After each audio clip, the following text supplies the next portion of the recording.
They sat me by the trash at the wedding I paid for. I smiled, then canceled the music, drinks, and flowers. Subscribe to this channel and comment where you're watching from. They pushed my wheelchair next to the ornate trash bins at my great-granddaughter's wedding, a wedding I paid $300,000 for. The orchestra played Pachelbel as guests sipped vintage champagne under crystal chandeliers. My son never mentioned my name in his toast. My granddaughter walked past without a glance, and when I tried to congratulate the bride, she suggested I should rest in my room.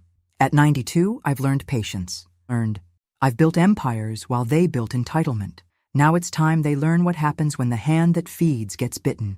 My name is Eleanor Blackwood, and this is how I taught my family the value of respect. I felt the wheels of my chair bump against something. Miguel, my assistant, stopped pushing and leaned down to whisper, "Mrs. Blackwood, I can find a better spot." "No," I said, my eyes fixed on the ornate trash bins now flanking me. "This is perfect." The Newport historical mansion glittered with lights that reflected off crystal glasses and diamond jewelry, much of it purchased with my money. The final envelope containing payment for this extravagant wedding sat heavy in my lap. $300,000 for my great-granddaughter Amber's special day. My son Thomas raised his glass at the head table, his voice carrying across the ballroom. "To the union of our families," he proclaimed, never once mentioning who had funded this lavish affair.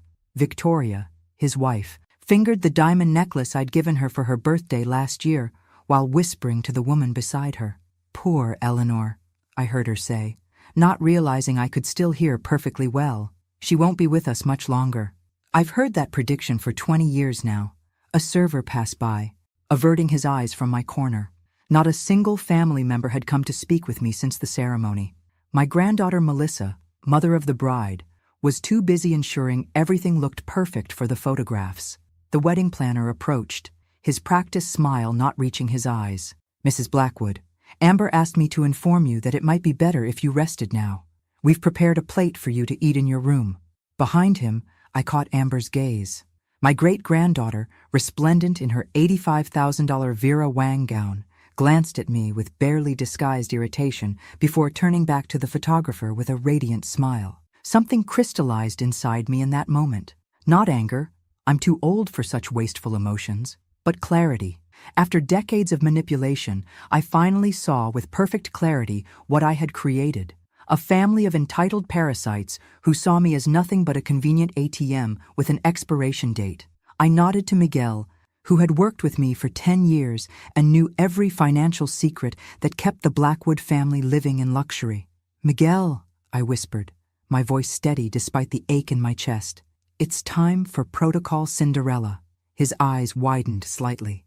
"Are you certain, Mrs. Blackwood? We established this plan 3 years ago, but I never thought—" I smiled, feeling a strange lightness spread through me. "At 92, Miguel, certainty is one of the few luxuries I have in abundance." I glanced down at the check in my lap.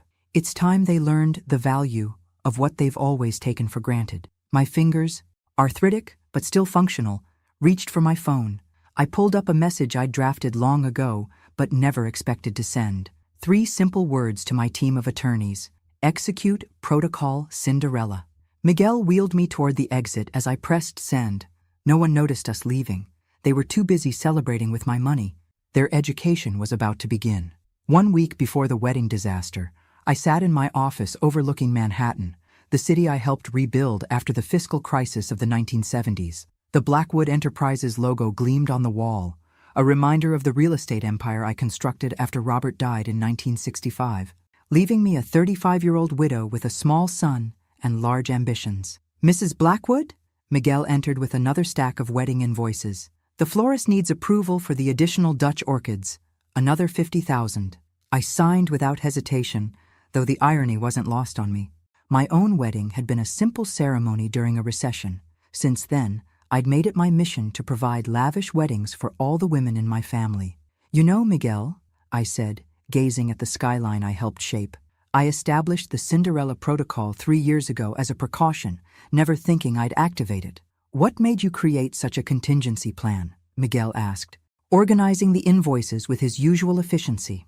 I slid a file across my desk. Inside, Years of documented slights, cruel comments, and financial manipulations by my family. Small moments of dismissal that accumulated like snowflakes until they became an avalanche. It's not paranoia when there's evidence, I said. And if I ever needed to teach a lesson about gratitude, I wanted to be prepared. That evening, I visited my private vault at Manhattan Trust. Inside was a collection of legal documents that would redefine my family's future. 3 different law firms, offshore accounts, alternative corporate structures, all designed for a day I hoped would never come. I remembered Thomas's 21st birthday, how I'd given him partial ownership in a promising development. He sold his shares 3 months later to buy a sports car. Victoria's shopping sprees, always with my credit card. Melissa's failed businesses that I repeatedly bailed out. And Amber, perhaps my greatest disappointment. Born into wealth she never earned. Raised to expect luxury as her birthright. The Instagram influencer who shared every extravagant moment of her life with strangers, but couldn't spare 5 minutes to visit her great-grandmother unless she needed something. Back in my penthouse, I took my evening medications while watching the sunset paint Manhattan gold. On my nightstand sat a framed photo of Robert and me in 1963, standing in front of our first property investment, a rundown brownstone we renovated ourselves. I wonder if I did them a disservice, I whispered to his memory, by making everything too easy. My phone buzzed with a text from Amber. Bisabuela, could you transfer another $20K for the wedding? Found the perfect shoes. Love you. No call, no visit, just another withdrawal request from the Bank of Eleanor. I put down the phone without responding and made my decision. Sometimes true love means establishing boundaries, even at 92. Oh my God, you guys! My great-grandma is literally the best! Amber's voice echoed through the exclusive Manhattan Club hosting her bachelorette party. She waved her diamond-encrusted phone at the camera, live-streaming to her 250,000 Instagram followers. She just transferred $20,000 for my wedding shoes. I didn't even have to ask twice. I watched the video later that night, sent to me by Miguel, who monitored social media for business purposes. What Amber didn't show her followers was that she hadn't visited me in 3 months, despite living 20 minutes away. The next morning, I attended a wedding planning meeting at Amber's insistence. Though attended might be generous, they seated me in the corner while the planner reviewed final details. The ice sculpture needs to be taller, Amber insisted, scrolling through her phone as she spoke. And we need the Dom Perignon for toasts, not the Veuve Clicquot. The wedding planner winced. Miss Blackwood, that would add another... Don't worry about the budget, Amber interrupted with an eye roll. My great-grandmother will cover it. She always does. She glanced my way briefly. Right, bisabuela? Before I could answer, she'd already turned back to the planner. I was merely the checkbook in the corner. That evening, I invited Jason, Amber's fiancé, for tea. Unlike the rest of them, he came from a middle-class family that valued hard work. I'd always appreciated his quiet dignity. Mrs. Blackwood, he said, accepting the cup from Miguel, I wanted to thank you personally for your generosity. This wedding is beyond anything my parents could have provided. You seem uncomfortable with its extravagance, I observed. He hesitated. It's just, shouldn't we be focusing on building our future together rather than one elaborate day? And what does Amber think about that? She says this is normal for your family. He shifted in his seat. Mrs. Blackwood, may I ask something?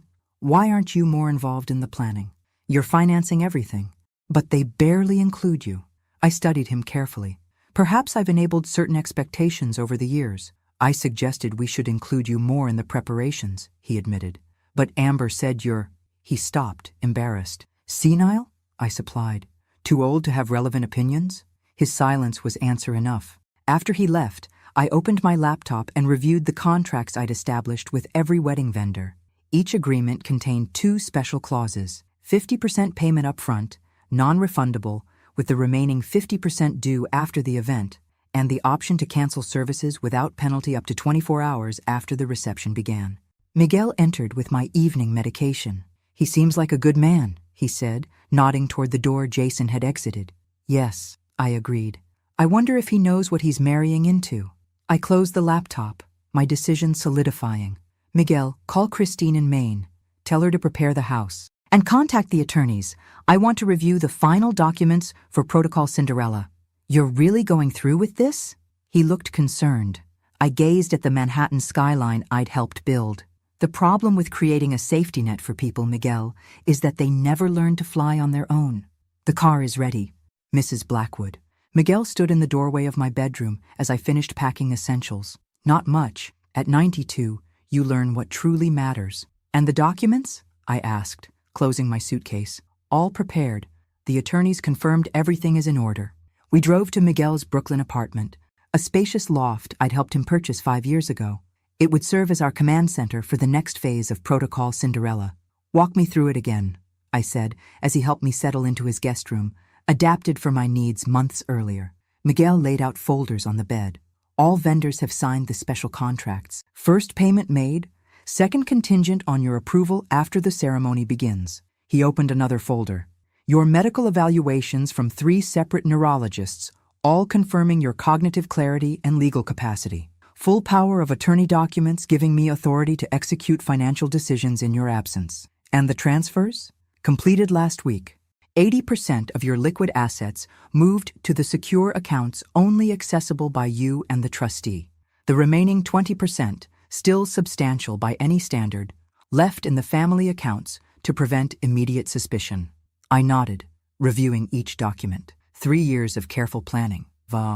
Moving assets incrementally to avoid raising alarms. A 1,000-piece puzzle being assembled one careful piece at a time. And the main property? Fully prepared. Elevator installed, ramps, medical equipment, and Christine arrives tomorrow to set up.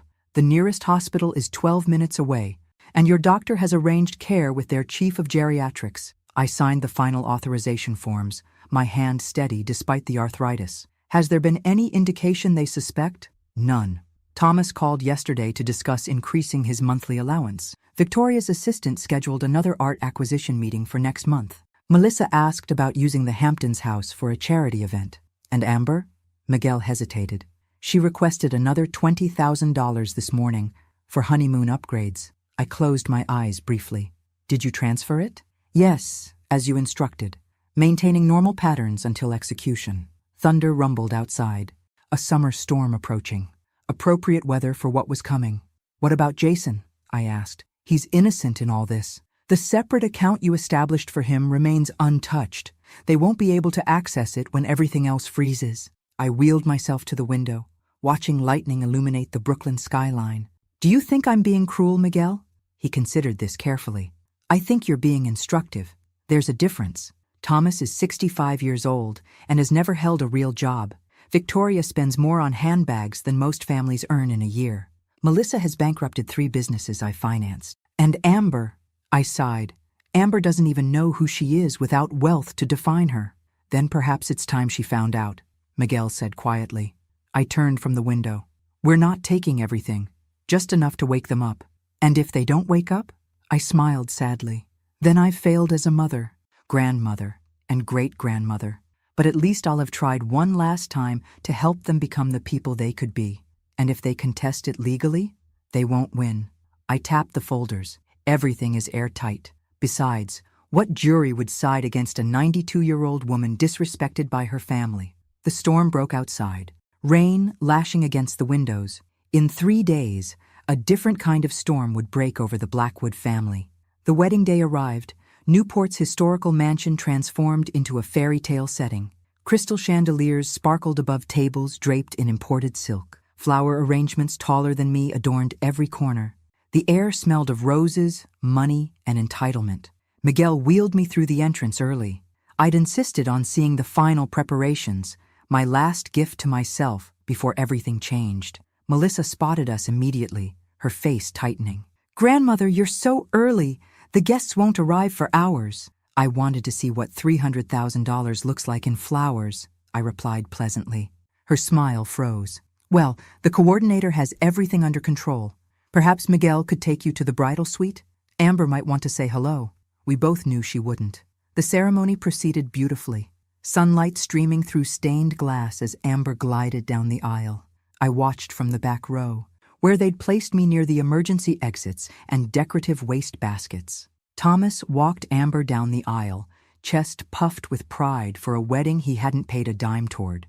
During the reception, I observed my family performing for their audience. Thomas playing the successful businessman, Victoria showcasing the diamond necklace I'd given her, Melissa orchestrating everything with practiced precision. A waiter approached with champagne, then hesitated upon seeing me. "Don't worry," I told him. "I'm still allowed alcohol. The doctors say at my age it can't make much difference." He laughed nervously and handed me a glass. I sipped slowly, checking my watch. 7:43. Everything was proceeding exactly as scheduled. Amber floated through the reception, posing for photographs and accepting congratulations. When she approached my corner, I straightened in my wheelchair. "Bisabuela," she said, bending slightly for the photographer to capture our moment. "Thank you for coming." "Thank you for inviting me," I replied. "And congratulations." She glanced at her watch. "You must be tired. We've had a plate prepared for you in your room if you'd like to rest." Before I could respond, she was swept away by Victoria for more photos. The moment captured perfectly on the photographer's camera. Amber smiling brilliantly, me a withered afterthought in the background. I caught Miguel's eye from across the room and nodded slightly. He excused himself from conversation and stepped outside, phone in hand. At precisely 10:43, as the dancing reached its peak, I pressed the button on my phone. A simple text, "Now." 2 minutes later, the orchestra stopped mid-song. The conductor checked his phone, spoke quietly to the musicians, and they began packing their instruments. Simultaneously, waiters started collecting champagne glasses. Bar staff closed the premium liquor stations. The massive floral centerpieces were discreetly removed by the florist's staff. Confusion rippled through the reception. Amber rushed to the wedding planner, her face flushed with anger. Thomas pulled out his wallet, only to have his credit card declined. Victoria's frantic calls to their accountant went straight to voicemail. I signaled Miguel to wheel me out during the confusion. No one noticed our departure. They were too busy trying to salvage what remained of their perfect day. In the car waiting outside, I watched through the window as the exterior lights of the mansion dimmed, leaving only security illumination. "Protocol Cinderella is active," Miguel confirmed, checking his tablet. "Then it's time for me to rest," I said, as my great-granddaughter suggested. The car pulled away from the chaos I'd orchestrated, heading toward a future neither I nor my family had truly prepared for. The morning after the wedding disaster, I watched the sunrise from the porch of my main home. The Atlantic stretched before me, constant in ways family had never been. My wheelchair fit perfectly in the space designed for it, one of many modifications made to this property over the past year. Christine, my new nurse, brought coffee. "Your blood pressure is excellent this morning, Mrs. Blackwood, especially considering the circumstances." Miguel's tablet chimed with incoming messages. "It's beginning," he said. "Thomas has been trying to access the main account since 5 a.m. Victoria called the bank president directly. Apparently they play golf together. Melissa is threatening legal action against the wedding vendors." "And Amber?" I asked. 37 missed calls on your phone, 15 texts. The last one says, "How could you do this to me?" I sipped my coffee, feeling the weight of 92 years in my bones. Not regret, I was past that, but the heaviness of necessary disappointment. "Are they still at the hotel?" I asked. "Yes. They've been informed they need to settle the remaining balance by noon checkout." I nodded. "Make sure Jason's separate account is activated. He shouldn't suffer for marrying into this mess." Miguel hesitated. "He hasn't accessed it. The notification was sent to his phone, but the funds remain untouched." Interesting. By noon, Miguel confirmed the family had gathered in the Manhattan penthouse, my penthouse, trying to make sense of their new reality. The security system recorded their arrival, their frantic searching for documents, their increasingly desperate phone calls. "They found the first letter," Miguel reported, watching the security feed on his tablet. On screen, Thomas held the envelope I'd left in my desk. His hands shook as he read aloud to the others. "Dear family, if you're reading this, you've discovered that access to the primary Blackwood accounts has been temporarily suspended. This is not a mistake or a technical error. It is a deliberate reset. For too long I've enabled behaviors that have prevented you from becoming the people you're capable of being. Consider this an opportunity to discover your potential without the constant safety net I've provided." Victoria grabbed the letter. "This is insane. She can't do this legally."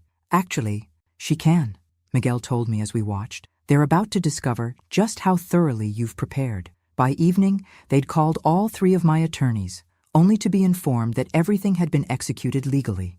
They'd contacted the banks, only to learn that the account structures had been gradually, legitimately altered over 3 years. They'd even called Adult Protective Services, suggesting I was being manipulated, only to be presented with my recent neurological evaluations. Time for phase 2, I told Miguel after dinner. Send the individual assessments. Each family member would receive a personalized document detailing their financial reality.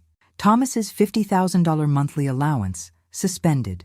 Victoria's shopping accounts, frozen. Melissa's mortgage, now due at market rate.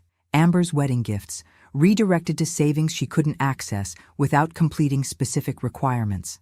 They'll fight this, Miguel warned. Of course they will, I agreed. People don't surrender privilege easily. On my tablet, I pulled up the video I'd recorded months earlier, my face clearer, my voice stronger than my current state suggested. When they're ready, I told Miguel, when they've exhausted all other options, show them this, not before. In the video, I looked directly at the camera, at my family, at the people who had become strangers despite my blood running through their veins. This isn't punishment, my recorded self said. It's your inheritance, not of wealth, but of something far more valuable, the chance to discover who you are when everything is stripped away. I closed the tablet, turning my wheelchair toward the ocean. The hardest part of love is knowing when to stop protecting people from consequences. 2 weeks after the wedding, the family's carefully constructed world continued unraveling. Thomas discovered his executive position at Blackwood Enterprises had been largely ceremonial, his signature required, but his presence optional. When he attempted to liquidate company assets, he found his authority had been systematically reduced through legitimate board actions over the previous 3 years. Victoria's social circle evaporated when she could no longer host lavish parties or attend charity galas as a major donor. Her friends stopped returning calls when she couldn't maintain appearances. Melissa and her husband received notice that the mansion they'd lived in for 15 years, owned by a Blackwood subsidiary, would now charge market-rate rent, a 400% increase from their nominal family rate. And Amber, whose honeymoon to Bora Bora had been canceled, moved with Jason into a one-bedroom Brooklyn apartment that his teacher's salary could afford. Miguel monitored it all, providing daily reports as I settled into my main routine. Mornings on the porch, afternoons reviewing business matters with my remaining loyal executives via secure video calls, evenings writing in my journal, documenting this unconventional final chapter of my life. They've hired a private investigator, Miguel informed me one morning. To find you. I nodded, unsurprised. How long will it take? We've established enough misdirection to give us 3 weeks, maybe 4. Good. They need time to feel the reality of their situation before confronting me. That afternoon, a secure email arrived from Jason, not Amber. I read it twice before calling Miguel. He's reached out independently, I told him. He wants to meet, alone. 3 days later, Jason arrived at a neutral location, a restaurant in Portland owned by a corporation not visibly connected to Blackwood Enterprises. Miguel vetted him thoroughly before I agreed to the meeting. Mrs. Blackwood, Jason said, rising as I was wheeled to the private dining room. He looked thinner, his eyes shadowed from stress. Please sit, Jason. You look exhausted. He managed a weak smile. It's been educational. I imagine so. How is married life treating you? His hands fidgeted with the water glass. Amber is struggling. They all are. That was inevitable. Why did you do it? He asked directly. Why not just cut them off completely? Why the elaborate setup at the wedding? I studied him carefully. Do you remember what Amber said to me at the reception? She suggested you rest in your room, after I spent $300,000 on her perfect day. After I built the empire that funded their lives, after I created everything they take for granted. I leaned forward. It wasn't just that moment, Jason. It was thousands of moments like it over decades. So it was revenge? No. If I wanted revenge, I would have simply changed my will and died peacefully, letting them discover their disinheritance when it was too late to change anything. This wasn't about punishment. It was about possibility. Understanding dawned in his eyes. You're giving them a chance to change. I'm giving them the only gift I never gave them before, necessity. I sipped my water. Tell me about Amber. Not what she's saying, but what she's doing. She tried to monetize her social media. When that didn't generate enough income, she applied for retail jobs, but her resume was limited. He hesitated. Yesterday, she enrolled in community college courses. Something warmed in my chest. And the others? Thomas is drinking heavily. Victoria is trying to sell her jewelry collection. Melissa's husband has taken a second job. He met my eyes. They're angry. They're going to find you eventually. I'm counting on it. I slid an envelope across the table. This contains information about an account in your name only. Amber can't access it. Neither can her family. He pushed it back without opening it. I didn't marry Amber for money. No, you married her despite it. I respected his rejection. What will you do now? Stand by my wife. Help her become the person I believe she can be. As he rose to leave, I asked one final question. Do they know you've met with me? No. His expression was complicated. Some journeys people need to make on their own. After he left, Miguel emerged from the adjoining room where he'd monitored the meeting. He didn't take the money, I observed. No, Miguel agreed. Perhaps there's hope for them after all. Perhaps. I stared out the window at the Maine coastline. But hope requires pressure to crystallize into change. And we're just getting started. After 6 weeks of financial freefall, the family finally tracked me to Maine. Miguel informed me they were driving up from New York, having pooled their remaining resources for the journey.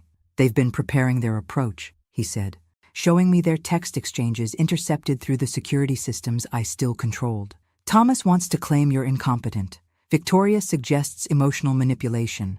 Melissa is advocating for legal threats. And Amber? Surprisingly quiet in the group chat. She's coming but hasn't contributed to their strategy. I spent the morning on the porch, watching the ocean, while mentally preparing for the confrontation. At 92, I'd seen enough of life to know that the most important battles are won before they begin. They arrived at noon. I instructed Miguel to let them all enter rather than meeting them separately. Better to face the storm all at once. Thomas entered first, his confident stride faltering when he saw me. Perhaps he'd expected to find me diminished, confused, an easy target for their manipulations. Instead, I sat in my wheelchair, back straight, mind clear, with Miguel and Christine flanking me like sentinels. Mother, Thomas began. Thomas, his voice attempting warmth it didn't contain. We've been so worried. Have you? I replied evenly. How concerned you must have been while trying to drain the remaining accounts and sell company assets. Victoria stepped forward, the diamond necklace conspicuously absent from her throat. Eleanor, this situation is completely unnecessary. We're family. Indeed. That's precisely why we're here. Melissa remained silent, her eyes cataloging the house, assessing its value, no doubt. Amber entered last, hanging back near the doorway. She'd lost weight, her designer clothes replaced by simple jeans and a sweater. Her eyes met mine briefly before dropping to the floor. Please sit, I said, gesturing to the chairs arranged before me. I imagine you have questions. Questions? Thomas's composure cracked. You've destroyed our lives, frozen our accounts, canceled Amber's wedding reception, humiliated us publicly. Your lives aren't destroyed, Thomas. They're simply no longer subsidized. Victoria leaned forward, adopting the sympathetic tone she used for charity functions. Eleanor, we understand you might have felt underappreciated. We can address that. But this dramatic response is disproportionate to any perceived slight. Perceived? I raised an eyebrow. Was it a perception that my great-granddaughter seated me by the trash at her wedding? That my granddaughter hasn't asked about my health in 5 years? That my son calls only when he needs money? This is ridiculous. Melissa finally spoke. You're a vindictive old woman punishing your family because we don't worship at your feet. Is that what you believe this is about? Worship? What else? Thomas demanded. You built this empire and lord it over us, using money to control our lives. Control? I laughed softly. My dear son, if I wanted control, I would have simply required you to work for your allowance. What you've experienced isn't control, it's its absence. For the first time, you're facing the consequences of your own choices. Victoria's facade cracked. What do you want from us? Groveling? Public apologies? What will it take to end this cruelty? I studied each of their faces. The anger, the entitlement, the bewilderment of people facing an inconvenience they couldn't buy their way out of. I want nothing from you, I said finally.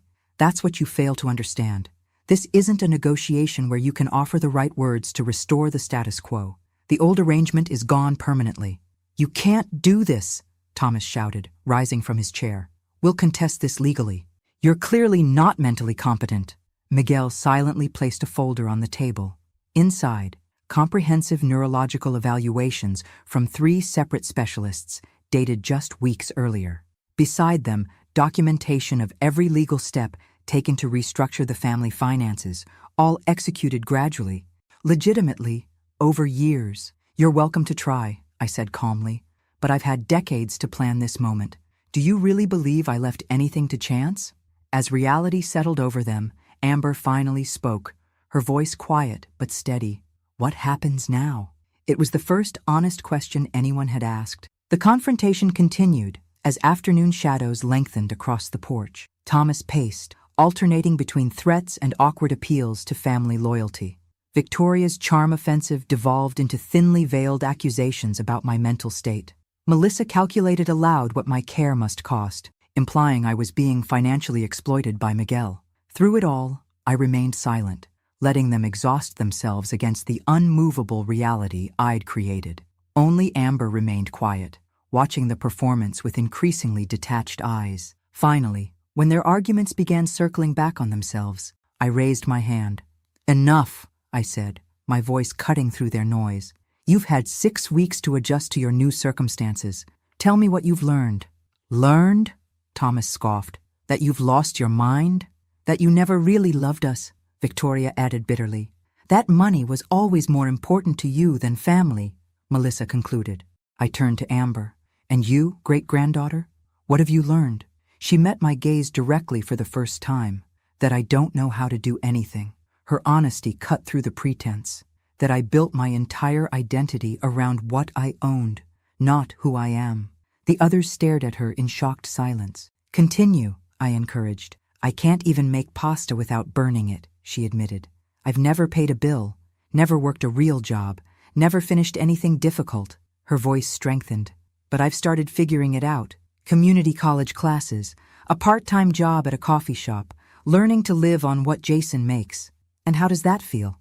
I asked. "Terrible," she almost smiled. "And also, real, for the first time." Thomas recovered from his surprise. "Don't tell me you're buying into this manipulative nonsense, Amber. She's trying to break us, to make us beg." "Is that what you think this is about, Thomas?" I asked. "Making you beg? What else could it possibly be?" I gestured to Miguel, who brought forward a tablet. "I'd like to show you something." On screen appeared the security footage from my Manhattan office, dated 3 years earlier. In it, Thomas entered with Victoria when they thought I was at a medical appointment. They rifled through my desk, photographing documents, discussing how they could access more funds once I finally kicked the bucket. "I've known who you are for a very long time," I said, as Thomas's face drained of color. "This isn't about punishment. It's about honesty." Miguel advanced to another video, Melissa instructing household staff not to bother me with trivial family matters because I was declining rapidly, while I was in the next room, perfectly lucid. Finally, footage from Amber's wedding planning, where she laughed with friends about how the old lady doesn't even know how much everything costs, and how they could probably get another $50,000 for the honeymoon if we play it right. No one spoke as the videos ended. Even their righteous indignation had limits when confronted with their own unguarded moments. "I didn't show you these to shame you," I said quietly, "but to establish that we're past the point of pretending. I know exactly who you've become. The question is, do you? What do you want from us?" Amber asked again, but this time with genuine curiosity rather than accusation. "I want you to earn your inheritance." "By groveling for your approval?" Thomas sneered. "No, by becoming people worthy of what you'll receive." I nodded to Miguel, who distributed personalized folders to each family member. "Inside, you'll find individual proposals," I explained. "Not demands, but pathways, opportunities to reconnect with your potential." They opened the folders cautiously, as if expecting further humiliation. "This is absurd," Victoria said, scanning her document. "You expect me to use my social connections for actual charity work? To raise funds for causes rather than for my closet? You've always been brilliant at networking," I observed. "Why waste that talent on superficial pursuits?" Thomas stared at his proposal. "A position with the foundation helping senior entrepreneurs? I'm not qualified." "Precisely the point." Melissa's face flushed. "Managing affordable housing projects? This is beneath me." "Is helping families find homes they can afford beneath anyone?" Finally, Amber looked up from her folder. You want me to finish my degree and complete an internship with the company's social responsibility division? Yes. Why not just give us back our allowances with conditions attached? Thomas demanded. Why this elaborate scheme? Because money without meaning destroyed you once already, I replied simply. I won't make that mistake again. As they absorbed this, I continued. You have 1 week to decide. Accept these paths forward or continue on your current trajectory without my further intervention. Either way, the old arrangement is gone forever. And if we refuse, Victoria challenged, then you'll discover who you are without wealth to define you. Some might call that the ultimate inheritance. They left in stages, Thomas and Victoria first, fuming, Melissa shortly after, already on her phone seeking legal counsel.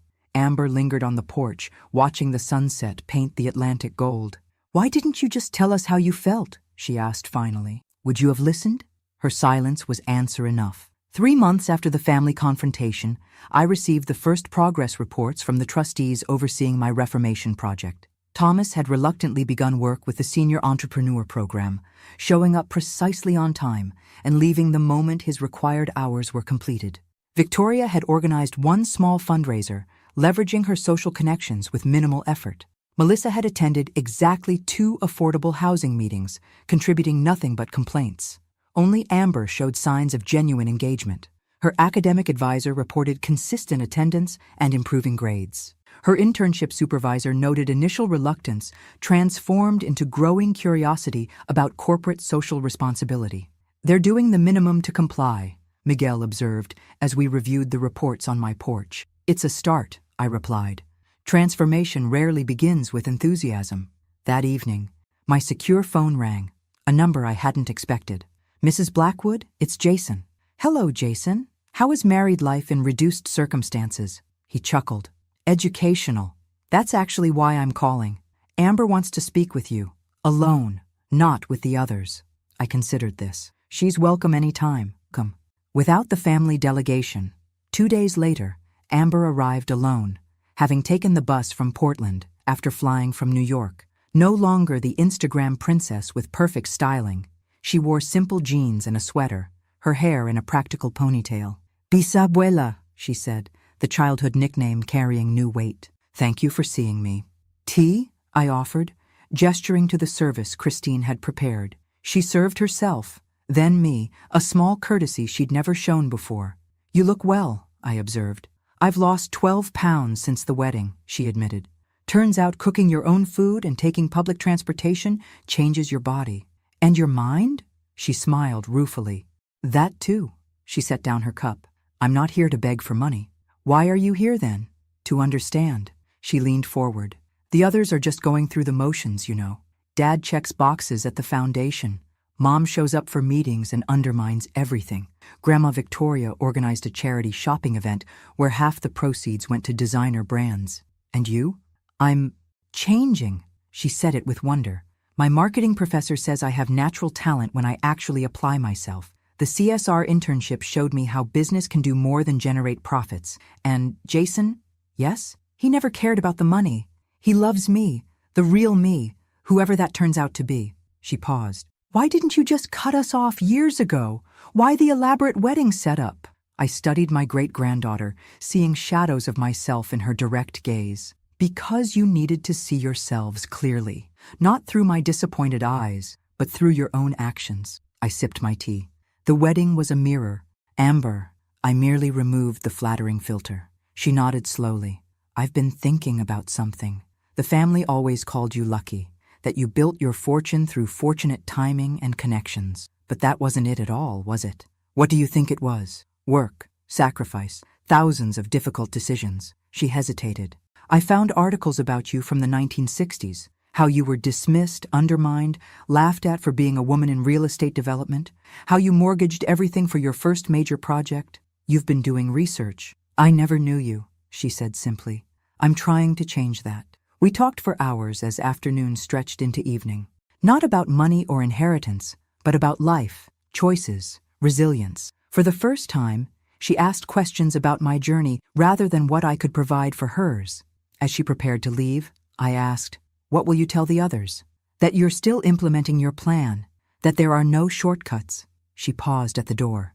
I used to think you were punishing us. Now I think you might be the only one who ever truly loved us. After she left, Miguel found me watching the ocean, tears on my weathered cheeks. Are you all right, Mrs. Blackwood? Yes, I whispered. For the first time in years, I think I might be. Sometimes, a single green shoot breaking through concrete offers more hope than an entire garden that's been meticulously maintained. 6 months after the wedding disaster, my attorneys reported the family had exhausted all legal avenues. 3 separate courts had upheld my financial restructuring. The psychiatric evaluation Thomas had demanded confirmed what I already knew. At 92, my mind remained sharper than his ever was. The family's responses to their new reality had diverged significantly. Thomas retreated into bitterness, doing minimal work at the foundation while drinking heavily. Victoria, finding her social circle drastically reduced without her spending power, began reluctantly applying her networking skills to actual charitable causes, discovering, perhaps to her surprise, that she had genuine talent for connecting resources with needs. Melissa vacillated between rage and grudging participation in the affordable housing program, occasionally showing flashes of the intelligence I'd always known she possessed. Her husband, freed from the shadow of Blackwood wealth, had started a small business that was showing promising returns.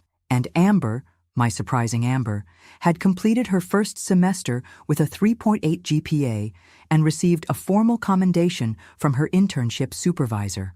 She and Jason had moved to a slightly larger apartment, affording it through their combined income rather than my subsidy. I monitored it all from Maine, where winter had transformed the landscape into crystalline beauty.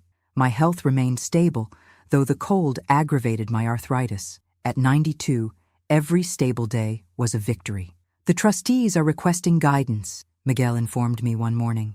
Thomas is technically meeting the minimum requirements, but clearly sabotaging projects. Victoria is showing improvement, but demanding recognition. Melissa is using her position to build connections for her husband's business. And they're all still waiting for me to relent, I concluded. Yes, except perhaps Amber. That afternoon, as snow fell outside my window, my secure line rang with an unexpected caller. Thomas. Mother, he said, his voice carrying the slight slur I recognized from his decades of functional alcoholism. We need to talk. I'm listening. This has gone on long enough. You've made your point. Have I? What point would that be? He sighed heavily. That we took you for granted. That we should be more appreciative of your contributions. Is that what you think this is about? Appreciation? What else? You're punishing us because we didn't thank you enough for your money. Even now, he couldn't see it. Thomas, this has never been about gratitude. It's about growth. I'm 65 years old, Mother. Too old for growth. No one is too old for growth. I started building Blackwood Enterprises at 35. I'm reinventing your inheritance at 92. Silence stretched between us. Finally, he asked, what will it take to end this? Just tell me what you want. I want you to become the man you could have been without the crutch of wealth, the man your father would have been proud of. And if I can't be that man? The vulnerability in his question, the first real honesty between us in decades, caught me off guard. Then be a better man than you were, I said softly. That's all any of us can do. 3 days later, the trustees reported something unexpected. Thomas had voluntarily entered a rehabilitation program for alcohol dependency. Not the luxury facility he would have chosen before, but a practical program with solid outcomes. 2 weeks after that, Victoria organized a legitimate fundraiser that netted 6 figures for veterans' housing, and declined to skim her usual coordination fee from the proceeds. Melissa, though still complaining, had identified 3 viable properties for affordable housing development, applying her natural business acumen to a problem she'd previously ignored. Change was happening, however reluctantly. On a cold February morning, as I reviewed these developments with Miguel, he asked the question that had been hanging between us for months. When will you tell them? I looked up from my reports. Tell them what? About your diagnosis, the real reason for the timeline. I touched the medical file he referred to, the one documenting the advancing heart condition that gave me perhaps 1 more year. The condition I'd hidden from the family while implementing Protocol Cinderella. They don't need to know, I said finally. This isn't about my departure, but their journey. They'll figure it out eventually. Perhaps, by then, Hopefully they'll understand it was never about the money. I wheeled myself to the window, watching snowflakes swirl against the glass, each one unique, temporary, and perfect in its moment of existence. They think this is about inheritance, I said quietly. They're right, but not in the way they imagine. The real inheritance has nothing to do with bank accounts or property deeds. What is it? Then, Miguel asked, the knowledge that they are capable of standing on their own, that they have value beyond what they possess. I smiled. Some lessons can only be learned through loss. Outside, the snow continued falling, covering everything in possibility. 1 year after the wedding that changed everything, I celebrated my 93rd birthday in the Manhattan penthouse I hadn't visited since implementing Protocol Cinderella. My health had declined enough that the journey required medical supervision, but I was determined to see firsthand what my experiment had wrought. The family gathered not out of obligation, but invitation, my first to them since their world collapsed. They entered cautiously, as if expecting another financial ambush. Thomas arrived first, 6 months sober, his face thinner but his eyes clearer than they'd been in decades. The foundation work had evolved from obligation to vocation as he discovered a talent for connecting experienced entrepreneurs with eager students. Victoria followed, her designer wardrobe simplified, but her social calendar surprisingly full. She'd leveraged her networking prowess into a consulting position with 3 major charities, providing value that had nothing to do with her bank account. Melissa and her husband entered together, their relationship visibly transformed. With the pressure of maintaining appearances removed, they'd rediscovered why they'd married in the first place. The affordable housing project had evolved from punishment to passion, as Melissa applied her business acumen to problems that actually mattered. Amber and Jason arrived last. My great-granddaughter, now in her final semester with plans for graduate school, had grown into a poised young woman whose Instagram now documented corporate sustainability initiatives rather than shopping sprees. "Welcome," I said, as Miguel wheeled me into the living room where they waited. "Thank you for coming." The awkwardness was palpable until Amber stepped forward, kneeling beside my wheelchair. "Happy birthday, bisabuela," she said, presenting a small package wrapped in simple paper. Inside was a journal filled with photographs I'd never seen. Amber at her coffee shop job, her first A+ college paper, the community garden she'd helped establish in Brooklyn. The inscription read, "To the woman who taught me that losing everything can mean finding yourself. With love and gratitude, Amber." The others presented their gifts, not purchased, but meaningful. Thomas brought a handcrafted box made by a veteran he'd mentored. Victoria offered a scrapbook of the charity events she'd organized. Melissa presented architectural plans for an affordable senior housing complex she'd designed. Over dinner, served at a table where my wheelchair fit perfectly at the head, conversation flowed without the artificial politeness or barely concealed resentment of previous gatherings. They spoke of challenges overcome, lessons learned, unexpected joys discovered in simpler living. "A toast," Thomas said, raising his sparkling water, "to Mother, who had the courage to do what we needed, not what we wanted. To Eleanor," Victoria added, "who showed us the difference between having value and creating it. To Grandmother," Melissa continued, "who taught us it's never too late to reinvent yourself. To bisabuela," Amber concluded, "who reminded us that family isn't defined by what we give each other, but by how we help each other grow." As the evening concluded, I asked to speak with each of them privately. To Thomas, I confirmed his position at the foundation would be permanent, funded by a dedicated endowment. To Victoria, I offered partnership in a new charitable initiative targeting women's economic empowerment. To Melissa, I provided resources for her affordable housing vision, structured as investment rather than gift. To Amber and Jason, I gave the keys to a modest but beautiful brownstone, not free, but with a fair mortgage they could manage together. "Are you giving everything back?" Amber asked when we were alone. "No," I answered honestly. "I'm investing in who you've become, not enabling who you were. The others think you've forgiven us, that this is a return to normal. And you? I think you've given us something better than money," she said. "You've given us ourselves." Later, as Miguel helped me prepare for bed, my tired heart fluttering in my chest, he asked, "Was it worth it? The risk? The confrontation? The year of estrangement?"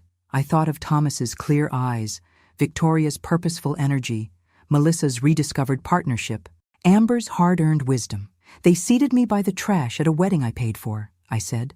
Tonight, they placed me at the head of the table and truly saw me for the first time in years. I smiled. Yes, Miguel. It was worth everything. 3 months later, when my heart finally surrendered to time, my family gathered again, not as entitled heirs, but as individuals standing firmly on the foundations of their own accomplishments. The true protocol Cinderella had never been about midnight deadlines or glass slippers, but transformation. They discovered my final gift wasn't the carefully structured trust that would support without enabling them, nor the company shares distributed based on merit rather than birthright. It was the letter I left, my final words to the family I'd loved enough to disappoint. The greatest inheritance I could leave wasn't built of money, but of meaning. Not purchased, but earned. You seated me by the trash at a wedding I paid for. Thanks for listening. Don't forget to subscribe and feel free to share your story in the comments. Your voice matters.